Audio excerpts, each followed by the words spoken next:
بسم اللہ الرحمن الرحیم۔ نماز چہرے کا نور ہے اور قرآن دل کا سکون ہے۔ وضو سے شکل، قرآن سے عقل اور نماز سے نسل پاک ہوتی ہے۔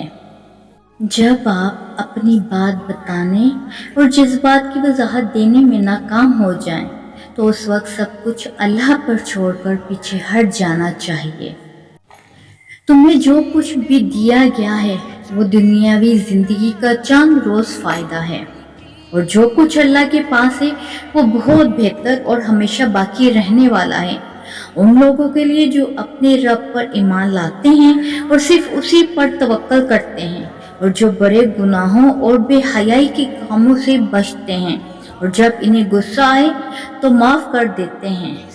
لوگوں میں کچھ ایسے بھی ہیں جو کنارے پر رہ کر اللہ کی عبادت کرتے ہیں، اگر کچھ فائدہ ہو تو مطمئن ہو جاتے ہیں، اور اگر مصیبت آ جائے تو منہ پھیر لیتے ہیں۔ ایسے شخص نے دنیا بھی کھوئی اور آخرت بھی، یہی تو کھلا خسارہ ہے۔